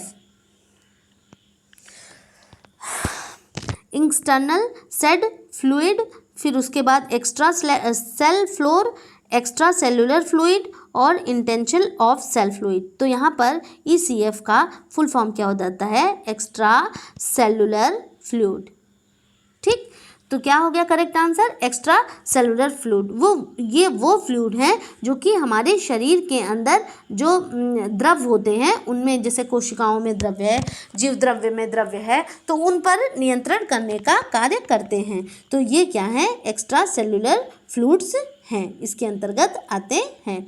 कोशिकाओं में लिपिड्स का संश्लेषण करता है, कोशिकाओं में लिपिड्स की बात कर रहा है, देखिए, तो ये संश्लेषण कौन करेगा, तो कोशिकाओं में आपका मृद एंडोप्लाज्मिक रेटिकुलम, ठीक है, कौन, मृद एंडोप्लाज्मिक रेटिकुलम जो है वो लिपिड का संश्लेषण करती है। अब आपको ये याद रखना है, प्रोटीन का संश्लेषण कौन कर रहा था, राइबोसोम कर रहा था, तो एंडोप्लाज्मिक रेटिकुलम किसका संश्लेषण करेगी, लिपिड्स का संश्लेषण करती है। अगला प्रश्न है स्वयं प्रतिलिपिकारी है, तो इसमें कौन है हमारा माइटोकॉन्ड्रिया जो है वो स्वयं प्रतिलिपिकारी है। माइटोकॉन्ड्रिया को कोशिका का ऊर्जा घर या विद्युत घर कहा जाता है क्योंकि इसमें श्वसन प्रक्रिया का मुख्य भार घटित होता है। अगला प्रश्न है अंडे का निषेचन होता है कहाँ पर होता है, एम्प्यूली, एंड्रोमेट्रियम, गर्भाशय, कॉर्पस ल्यूटियम। तो हम सभी जानते हैं फैलोपियन ट्यूब जो है हमारी उसमें क्या होता है, अंडे का निषेचन होता है। तो ये एम्ब्यूली क्या हो गया, तो अब मैं इसको आपको बताती हूँ कि एम्ब्यूली होता क्या। अच्छा, इसके अलावा जो है आपका फंडस के नाम से भी जानते हैं हम लोग कार्पस लूटियम को, ठीक है। तो फिर उसके बाद बात करूँ मैं कि ये जो है आपकी जो ये फैलोपियन ट्यूब है उसके 3 पार्ट होते हैं, ठीक है। ये पहला हो गया, दूसरा हो गया और तीसरा हो गया। तीसरा पार्ट क्या, बिल्कुल गर्भाशय के पास में होता है, ठीक। तो अगर बात करूँ मैं जो आपका फर्स्ट पार्ट है वो क्या है, इस्थमस, ठीक है। तो उसका क्या नाम है, इस्थमस, इसको आप याद रखेंगे, इस्थमस, ठीक है। और जो दूसरा सेकंड पार्ट है वो सेकंड पार्ट हमारा हो जाता है आपका एम्प्यूली, ठीक। जो आपका एम्प्यूली है ये कौन सा, सेकंड पार्ट होता है। और मेन जो यहाँ पर निषेचन प्रक्रिया है वो इसी एरिया में होती है, ठीक है। तो बीच वाले एरिया में होती है, आप ऐसे याद करने के लिए देख सकते हैं इसको। तो एम्प्यूली क्या है, ये सेकंड। अच्छा, किसका पार्ट है, ये फैलोपियन ट्यूब का ही पार्ट है। अब आप सोच रहे होंगे निषेचन तो फैलोपियन ट्यूब में होता है तो ये अलग क्यों है, तो क्योंकि इसके अलग अलग पार्ट है। तो आप क्या करेंगे, एम्प्यूली, ठीक है, सेकंड पार्ट एम्प्यूली। और थर्ड पार्ट जो इसका तीसरा पार्ट है, वो जो तीसरा पार्ट है उसका क्या नाम हो जाता है, तो उसका नाम है इनफंडीबुलम। क्या है, इनफंडीबुलम। और ये कहाँ, गर्भाशय के पास स्थित होता है, इनफंडीबुलम। तो आई होप कि आपने तीनों नोट कर लिया होगा। ये फैलोपियन ट्यूब के पार्ट हैं। हमें मालूम है कि निषेचन फैलोपियन ट्यूब में होता है, इसको लेकिन आपको इससे कंफ्यूज नहीं होना है क्योंकि इसको क्या हम लोग यूट्राइन ट्यूब भी मतलब के नाम से भी जानेंगे, ठीक है। और हम लोग इसको ये हम लोग कहते ही हैं, फैलोपियन ट्यूब तो है ही है। और फिर उसके बाद जो फैलोपियन ट्यूब है और उसके बाद ओविडक्ट के नाम से भी इसको जानते हैं। क्या नाम, ओविडक्ट। एग्जाम में आया हुआ प्रश्न है, ओविडक्ट। अगर आपको फैलोपियन ट्यूब डायरेक्ट ना दिखे, ओविडक्ट दिखता है या फिर एम्प्यूली दिखता है, तब भी आप उसको करेक्ट आंसर लगाएंगे। कोशिका कंकाल का उदाहरण है, कोशिका कंकाल का क्या, माइक्रो ट्यूब्यूल और माइक्रो फिलामेंट और मध्यवर्ती तंतु, ठीक है। तो ये क्या है, ये हमारे ये तीनों कोशिका कंकाल के भाग हैं। कौन कौन से, ये तीनों ही हमारे कोशिका कंकाल के भाग के अंतर्गत आते हैं। इसको आप याद कर लें, माइक्रोट्यूब्यूल, माइक्रोफिलामेंट और मध्यवर्ती तंतु, ये सभी कोशिका कंकाल के भाग हैं। अगला प्रश्न, रक्त का पीएच मान। देखिए डायरेक्ट क्वेश्चन आया हुआ है, 7.4। अगला है हमारा, वर्णकों को कहते हैं, देखिए वर्णक और रंजक 2 चीज़ें होती हैं। जो रंजक हैं वो हमारे डाइज हैं, ठीक है। और वर्णक क्या है, हमारे पिगमेंट हैं, ठीक। तो पिगमेंट, तो ये करेक्ट आंसर है भाई, स्याही। हाँ, इसको स्याही के नाम से भी जानते हैं। वह धागे जो रेशों को संपूर्ण लंबाई में फैले हुए होते हैं वो क्या कहलाते हैं, वो क्या कहलाते हैं, वो रैप कहलाते हैं। वे धागे जो रेशों की संपूर्ण लंबाई में फैले हुए होते हैं, पूरे मतलब कि उसकी संपूर्ण लंबाई में वे धागे फैले हुए होते हैं, तो वो क्या कहलाते हैं, वो रैप कहलाते हैं, क्योंकि उनको रैप करने, उनको बांधने का कार्य करते हैं। अगला प्रश्न है, हल्के मान बनाने के लिए रंग में सफ़ेद। अब मान लीजिए ये आपकी कलर स्केल है, इसमें जितना भी ज़्यादा हम वाइट वाइट वाइट वाइट मिलाएंगे, 1 से लेकर के 9 तक होती है ना कलर स्केल आपकी, हाँ, तो जितना ज़्यादा वाइट मिलाते जाएंगे वो क्या हो जाएगा, टिंट हो जाएगा, ठीक है। और जितना ही ब्लैक मिलाएंगे वो क्या हो जाएगा, शेड हो जाएगा, ठीक। तो वैल्यू, आप ये प्रश्न आता है, वैल्यू सबसे ज़्यादा अधिकतम वैल्यू किसकी है, वाइट की। कंफ्यूज नहीं होना, आप ब्लैक मत लगाइएगा, ठीक है। वैल्यू सबसे ज़्यादा किसकी, वाइट की। और सबसे कम वैल्यू किसकी, ब्लैक की। ब्लैक की क्या है, लोएस्ट वैल्यू होती है। अगला प्रश्न, पत्तों की श्रृंखला जिसे एक समुचित क्रम में प्रस्तुत करने पर पूरी कहानी बताते हैं। तो हम लोगों ने खूब एक्सटेंशन में प्रयोग किया है, और जिसकी संख्या 10-12 की संख्या होती है, वो कौन से कार्ड्स हैं, वो सारे हमारे फ्लैश कार्ड्स हैं जिस पर चित्र बने हुए होते हैं और पीछे से हम कोई भी स्टोरी बताते हैं। अगला प्रश्न है, बच्चों और वयस्कों को समान शिक्षा के लिए शुरू किया गया विद्यालय आधारभूत तंत्र है। अच्छा, बच्चों और व्यावसायिक शिक्षा की बात की थी किसने, हमारे राष्ट्रपिता राष्ट्रपिता महात्मा गांधी के द्वारा सन 1935 में जो आपकी नई तालीम की बात इन्होंने की है, जिसको हम बेसिक एजुकेशन के नाम से भी जानते हैं, इसी से बेसिक एजुकेशन वर्ड शुरू हुआ है, उसी को नई तालीम भी कहा गया। और किसके द्वारा? 1935 में हमारे राष्ट्रपिता महात्मा गांधी के द्वारा इसको शुरू किया गया। एक व्यक्ति, पशु, वस्तु या पदार्थ जिससे संक्रमण मेजबान तक पहुंचता है, संक्रमण का स्रोत, रिजर्वायर, मामले, उपयुक्त में से कोई नहीं। तो यहाँ पर जो है मेजबान तक मतलब कि किसी व्यक्ति तक जो पहुंच जाता है, तो वो क्या है आपका ऑप्शन नंबर ए, संक्रमण का स्रोत। ठीक, तो जैसे कि हम रेबीज़ की बात करें, मेज़बान, जैसे मान लीजिए हम मेरे घर मतलब मुझे किसी ने कुत्ते ने काट लिया, तो क्या हो गया कि उससे क्या हो गया, हमें रेबीज़ हो गया। हाँ, तो इस तरह से ये है कि संक्रमण मेज़बान तक उसी व्यक्ति तक पहुंच जाता है।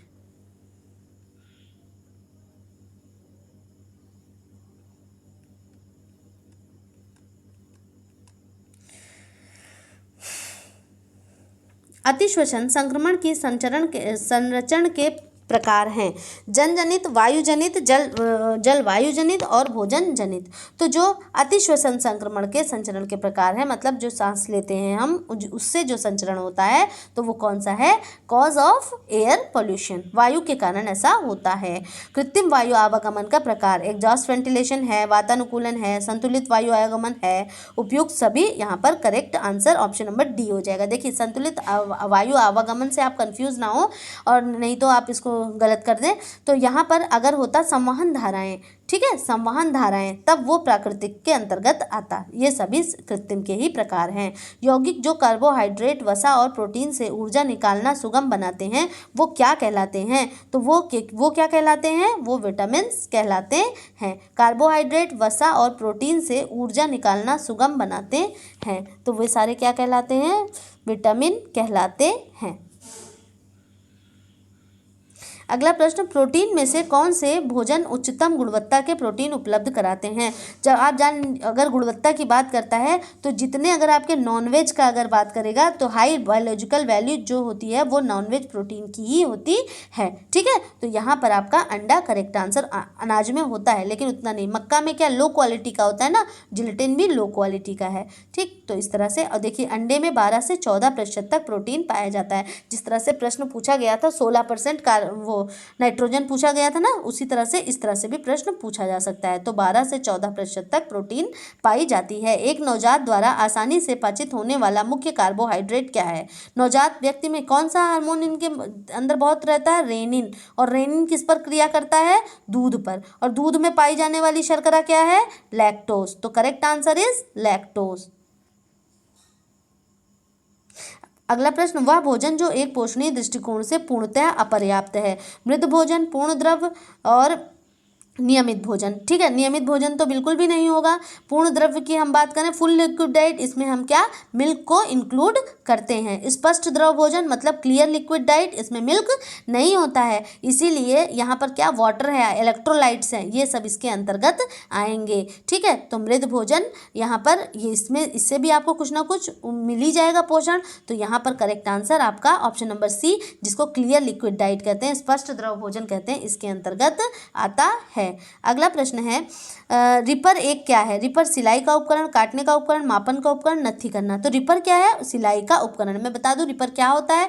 रिपर एक ऐसे पेंसिल जैसा होता है, इस पे इस तरह से ये एक लगा हुआ होता है। तो उसमें क्या होता है कि जो स्टिचेस होते हैं, उसी स्टिचेस को इससे खींचते हैं तो क्या होता है? खुल जाता है। ठीक है, तो इसीलिए रिपर का प्रयोग किया जाता है स्टिचेस को खोलने के लिए। अगला प्रश्न है, राष्ट्रीय पोषणीय अनीमिया प्रोफिलैक्सिस कार्यक्रम भारत में वर्ष में शुरू किया गया था। तो जो अनीमिया प्रोग्राम है वो कब? 1970 में प्रारंभ किया गया। इसको रट लीजिए, अनीमिया से आता है प्रश्न। एक बालक सावधान होगा जब वह समझेगा क्या? जानवरों का खतरा, खेलना, चित्रकारी, दिवा स्वप्न। तो जब वो जानवरों का खतरा समझेगा तभी क्या होगा? वो सावधान होगा? मृदा युक्त जल के उपयोग द्वारा शुद्ध किया जाता है क्या चीज़? ब्रोमीन, आयोडीन, कैल्शियम ऑक्साइड और फिटकरी। तो जो मृदा युक्त जल है उसमें मतलब पानी में मिट्टी आ रही है तो उस समय किसका प्रयोग करेंगे? फिटकरी का प्रयोग करेंगे, जो कि अशुद्धि को अपनी तरफ खींच लेता है। नवजात की हेमोलाइटिक रोग के कारण होता है। तो हेमोलाइटिक रोग किससे होता है? आरएच असंगता, आरएच फैक्टर के कारण होता है। आपने खूब पढ़ा होगा जो प्रेगनेंसी की टॉक्सिक जो है ना लघुकालीन, दीर्घकालीन, तो उसके लघुकालीन के अंतर्गत ना आरएच फैक्टर है, तो उसी के अंतर्गत ये है जिसको हम क्या कहेंगे कि विषाक्तता नहीं ना विषाक्तता के अंतर्गत आती हैं। हृदय मांसपेशियां बनी हुई होती हैं तो किसकी? हृदय पेशी की बनी होती हैं। डायरेक्ट आंसर दिया हुआ है कार्डिएक। ठीक है, अगला प्रश्न है हमारा, वह आधारभूत प्रक्रिया जिसके द्वारा श्वसन के दौरान गैस विनिमय होता है। परासरण, विसरण, फैगोसाइटोसिस, पेनोसाइटोसिस, तो इसके अंतर्गत क्या होता है? वह आधार जिसके द्वारा श्वसन के दौरान गैसों का विनिमय होता है। जब हम सांस लेते हैं तो वो कौन सी क्रिया है? विसरण की क्रिया है, जिसके द्वारा गैसों का विनिमय होता है।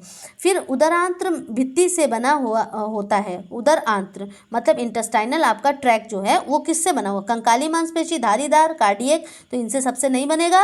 वो किससे बना हुआ होगा? मृद मांसपेशी, सॉफ्ट मसल्स के द्वारा बना हुआ होता है। फिर उसके बाद ऑक्सेंटिक ग्रंथियों को भी कहते हैं, क्या कहते हैं? उदर ग्रंथियां, आंत्र ग्रंथियां, कार्डियक ग्रंथियां, वायुकोशीय ग्रंथियां। जो ऑक्सेंटिक ग्रंथियां हैं उनको हम लोग क्या कहते हैं? उदर ग्रंथि, मतलब गैस्ट्रिक ग्लैंड्स के नाम से भी जानते हैं। तो ये जो आपकी ये है आपकी फंडिक, ठीक है, तो ऑक्सेटिक ग्रंथियों को उदर ग्रंथियों के नाम से भी जाना जाता है। तो यह पेट की विभिन्न मोड़ों पर पाई जाती है। कौन कौन सी होती है? फंडिक होती है, कार्डियक होती है और पाइलोरिक होती है। तो इसमें दिया हुआ है कार्डियक एक दिया हुआ है, इसी के अंतर्गत है बेटा। ये उदर ग्रंथियां जो है ना इसी के अंतर्गत में कौन कौन सी है? कार्डियक है, फंडिस है और पाइलोरिक है। आप इसको नोट कर लें कौन कौन सी उदर ग्रंथियों के अंतर्गत। ये इसमें ऑक्सेंटिक ग्रंथियों को क्या कहते हैं? उदर ग्रंथियां भी कहते हैं। और उदर ग्रंथियों के अंतर्गत आपकी फंडिक है, कार्डियक है, नोट करें, फंडिक, फिर कार्डियक, फिर पाइलोरिक। ठीक है, अगर इसका नाम आ जाए तो इसको आप जाने कि ऑक्सेंटिक ग्रंथियां या उदर ग्रंथियों के अंतर्गत ही फंडिक है आपकी, और कार्डियक है और पाइलोरिक, ये तीनों ही आती हैं, जो कि आपके उसमें पेट के विभिन्न स्तर पर दिखाई देती हैं। लार में पाचन एंजाइम होता है। लार, ठीक है, लार में कौन सा पाचन एंजाइम होगा? तो लार में टाइलिन नाम का पाचन एंजाइम होता है। कौन सा? टाइलिन। और टाइलिन किस पर क्रिया करता है? स्टार्च पर क्रिया करता है। डायरेक्ट पूछा हुआ प्रश्न है, इसलिए मैं बार बार बताती रहती हूँ जो लगता है मुझे इंपॉर्टेंट। शुक्र जनन नलिका में उपस्थित होता है। शुक्र जनन में शुक्रवाहिनी, वृषण, शुक्राणुपुटिका और प्रोटेस्ट ग्रंथि। तो शुक्र जनन नलिका किसमें? वृषण में उपस्थित होती है। वृषण में पाउच लाइक स्ट्रक्चर होता है, इसी में क्या होते हैं? शुक्राणु होते हैं। फिर अगला प्रश्न है, शुक्राणु की परिपक्वता में होती है। शुक्राणु की परिपक्वता में होती है, क्या होती है? अधिवृषण, शुक्राणुपुटिका, वृषण, प्रोस्टेट ग्रंथि। तो अधिवृषण जो है कि इसकी परिपक्वता कहाँ पे होती है? अधिवृषण में होती है। शुक्राणु का जो मैचुरेशन है, जो मैच्योर होता है, वो कहाँ पर? अधिवृषण में मैच्योर होता है। नर में FSH कोशिका को उद्दीप्त करता है। तो नर में FSH कोशिका उद्दीप्त करने का कार्य कौन करेगा? तो उसको उद्दीप्त करने का काम सर्टोली कोशिकाएं करती हैं। कौन? सर्टोली कोशिकाएं करती हैं। इसको आप देख लें कि नर में जो हैं वो जो फॉलिकल स्टिमुलेटिंग हार्मोन, ये FSH क्या है? फॉलिकल स्टिमुलेटिंग हार्मोन, ठीक है। तो उस वो होते हैं। और महिलाओं में ओवल्यूशन के लिए और ओवरी में फर्टिलाइजेशन की प्रक्रिया इसके द्वारा संपन्न होती है। किसके द्वारा? ये तो नर में पूछ रहा था। हाँ, मैं मादा की बात बता रही हूँ कि अगर मादा की बात करता है, मतलब फीमेल की बात करता है, तो फीमेल में जो है FSH जो है वो क्या है? ओवल्यूशन के लिए और ओवरी से फर्टिलाइजेशन और एग को रिलीज करने का काम करता है। तो यहाँ पे आपका करेक्ट आंसर हो जाता है आंसर नंबर C, सर्टोली कोशिकाएं। अगला प्रश्न है, कॉर्पस ल्यूटियम स्रावित करती है, क्या क्या चीज़ें स्रावित करेगी भाई कॉपर? तो प्रोजेस्टेरॉन और एस्ट्रोजन, मैंने आपको पहले ही बताया था। क्या क्या? प्रोजेस्टेरॉन और एस्ट्रोजन स्रावित करने का कार्य करती है। कोशिका झिल्ली के लिपिड द्विपरत में फॉस्फोलिपिड है, क्या है? जल फॉस्फोलिपिड, फास्फोरस और लिपिड्स, मतलब फास्फोरस और आपका वसा, दो चीज़ें हैं ना। तो ये जलभीरु जलप्रिय, तो ये दोनों हैं, ठीक है। अच्छा, जलप्रिय मतलब हाइड्रोफिलिक, मतलब पानी से प्रेम करने वाली, हाइड्रोफिलिक है। और ये हाइड्रोफोबिक, मतलब पानी से। तो जो कोशिका झिल्ली में लिपिड द्विपरत में है, जो कोशिका है ये हमारी, उसकी झिल्ली में जो दो परत लिपिड्स हैं, तो वो क्या करते हैं? एक तो क्या करती हैं, बाहरी चीज़ों को अंदर आने नहीं देती द्रव को, और एक क्या करती हैं, यहाँ पर आने ही नहीं देती हैं इसके अंदर, और क्या एक क्या करती है, छन करके बाहर जाती है। तो इसीलिए जलप्रिय और जलभीरु दोनों होती हैं, मतलब एक दूर भेजने का काम करती है और एक पास लाने का कार्य करती है। फिर उसके बाद कोशिका का शक्ति निवास, शक्ति निवास की मतलब पावर हाउस, तो आंख बंद करके लगाइए, माइटोकॉन्ड्रिया।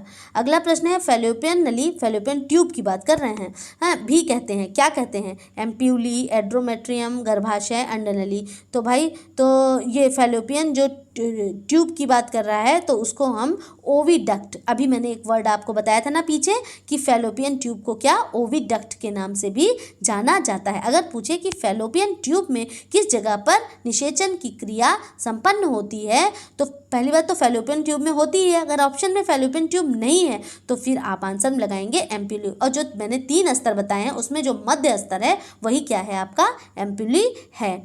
फिर उसके बाद बड़े बड़े फूल और पत्तियों वाले नमूने से बनी ढाके साड़ियाँ क्या कहलाती हैं? तोड़दार साड़ियाँ कहलाती हैं। इस प्रकार की साड़ीज़ में बड़े बड़े फ्लावर्स के डिज़ाइन बने हुए होते हैं।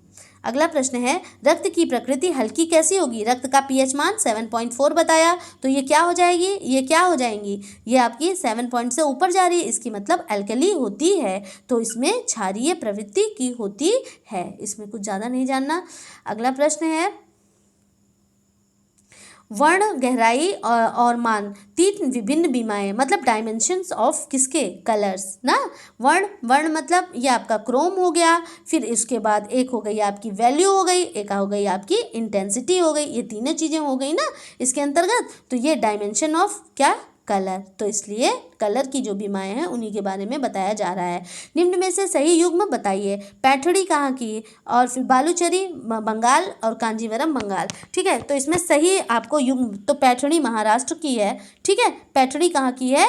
पैठान नामक स्थान कहाँ? महाराष्ट्र की है। ब्रोकेट्स कहाँ का है? ब्रोकेट्स हमारा बनारस का है, दिया हुआ है यहाँ पे, ब्रोकेट्स बनारस का है। बालूचरी कहाँ की? मुर्शिदाबाद की कढ़ाई है। पैठड़ी महाराष्ट्र की कढ़ाई है। अगर कांजीवरम में पूछूं तो मैं बताऊं आपको कि ये कहाँ की है, ये मद्रास की कढ़ाई है, ठीक। फिर बाटिक कार्य के लिए प्रयुक्त सर्वाधिक आम रंग, बाटिक कार्य के लिए कौन सी डाइस का प्रयोग किया जाता है? तो बाटिक के लिए किसका? नेफ्थॉल डाइस का प्रयोग किया जाता है। अगला प्रश्न है हमारा, चुन्नट तह या नमूना में केंद्र बिंदु से चमकता है, वो किससे चमकता है भाई?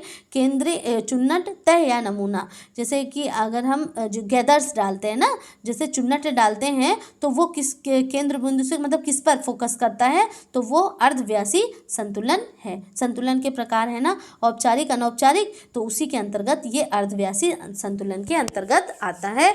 और इसी के साथ आज का हमारा क्वेश्चन पेपर खत्म हुआ। आई होप कि आपको मेरा एक्सप्लेनेशन समझ में आया होगा। अगर समझ में आया होगा तो प्लीज़ लाइक ज़रूर करें, कमेंट करें, शेयर करें और मेरा चैनल ज़रूर सब्सक्राइब करें। Okay, thank you.